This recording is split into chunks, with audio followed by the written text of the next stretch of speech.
আকাশের যুদ্ধ যেন শুধু শক্তির লড়াই নয়, এটি প্রযুক্তি এবং কৌশলের লড়াইও বটে। ইউক্রেনের আকাশে আবারও জ্বলে উঠেছে যুদ্ধের আগুন। ভ্লাদিমির পুতিনের রাশিয়া এবার এমন এক আঘাত এনেছে যা নতুন করে আলোচনা এনে দিয়েছে আধুনিক আকাশ যুদ্ধের বাস্তবতা। রুশ সূত্র দাবি করেছে আমেরিকান প্রযুক্তির অন্যতম প্রতীক F-16 ফাইটিং ফ্যালকনকে আকাশে ধ্বংস করেছে রাশিয়ার অত্যাধুনিক Su-35 যুদ্ধ বিমান। আর এই দাবি ঘিরে শুরু হয়েছে আন্তর্জাতিক মহলে তীব্র আলোচনা। রুশপন্থী বিভিন্ন সামরিক টেলিগ্রাম চ্যানেল এবং গণমাধ্যমের বরাতে বলা হচ্ছে ইউক্রেনের সুমি অঞ্চলের আকাশে এই সংঘর্ষের ঘটনা ঘটে। দাবি অনুযায়ী রাশিয়ার এরোস্পেস ফোর্সেস একটি Su-35S যুদ্ধবিমান নিরাপদ দূরত্বে অবস্থান করে আকাশ থেকে আকাশে নিক্ষেপযোগ্য দূরপাল্লার ক্ষেপণাস্ত্র ছুড়ে ইউক্রেনীয় F-16কে লক্ষ্যবস্তুতে পরিণত করে।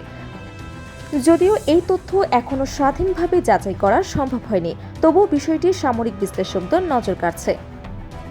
যদি এই দাবি সত্য প্রমাণিত হয় তাহলে এটি হবে ইউক্রেন যুদ্ধে অত্যন্ত গুরুত্বপূর্ণ একটি ঘটনা, কারণ পশ্চিমা সামরিক জোট দীর্ঘদিন ধরেই F-16কে ইউক্রেনের আকাশ প্রতিরক্ষার বড় শক্তি হিসেবে উপস্থাপন করেছে।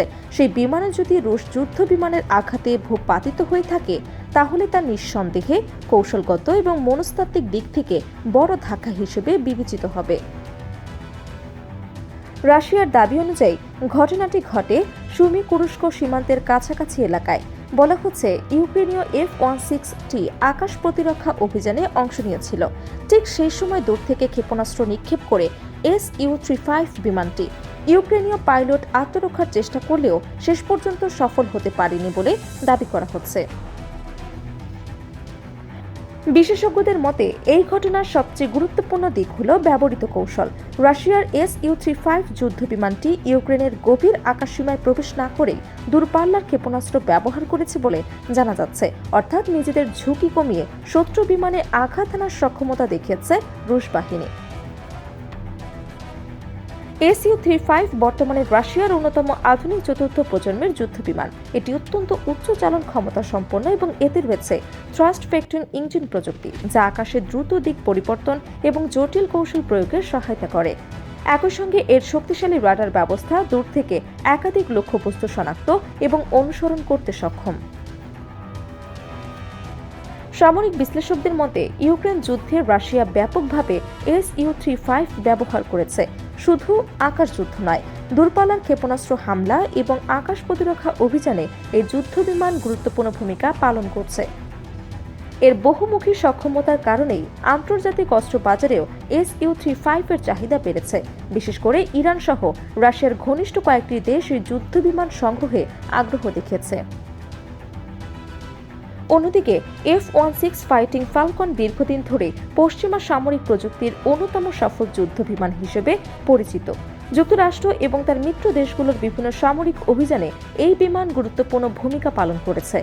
ইউক্রেন যুদ্ধেও পশ্চিমা জোট আশা করেছিল F-16 যুক্ত হওয়ার পর আকাশ যুদ্ধে নতুন ভারসাম্য তৈরি হবে, তবে সাম্প্রতিক এই দাবি সেই ধারণাকেই নতুন প্রশ্নের মুখে দাঁড় করিয়েছে। শুধু বিমান ভূপাতিতের দাবি নয়, ইউক্রেন জুড়ে রাশিয়ার সাম্প্রতিক হামলাও পরিস্থিতিকে আরও ভয়াবহ করে তুলেছে। বৃহস্পতিবার রাত জুড়ে রুশ বাহিনী ব্যাপক ক্ষেপণাস্ত্র এবং ড্রোন হামলা চালিয়েছে বলে খবর পাওয়া গেছে। বিভিন্ন আন্তর্জাতিক প্রতিবেদনে বলা হয়েছে এসব হামলায় অন্তত 24 জন নিহত হয়েছেন। রাজধানী কিয়েভ সহ বিভিন্ন অঞ্চলে আবাসিক ভবন ক্ষতিগ্রস্ত হয়েছে এবং বহু মানুষও আহত হয়েছেন। বিশ্লেষকদের মতে ইউক্রেন যুদ্ধ এখন এমন এক পর্যায়ে পৌঁছেছে যেখানে যুদ্ধ শুধু স্থলযুদ্ধ নয়, আকাশ যুদ্ধ এবং সংঘাতের মূল কেন্দ্রবিন্দু হয়ে উঠেছে। একদিকে পশ্চিমা প্রযুক্তি নির্ভর যুদ্ধ বিমান, অন্যদিকে রাশিয়ার দূরপাল্লার ক্ষেপণাস্ত্র এবং উন্নত আকাশ যুদ্ধ কৌশল। এই দুইয়ের সংঘর্ষ ভবিষ্যতের সামরিক বাস্তবতাই বদলে দিতে পারে। আর তাই এখন প্রশ্ন একটাই, ইউক্রেনের আকাশে কি সত্যি নতুন আধিপত্য প্রতিষ্ঠা করেছে রাশিয়ার Su-35, নাকি এটি কেবল চলমান তথ্যযুদ্ধের আরেকটি অধ্যায়? Desk report, Dhaka.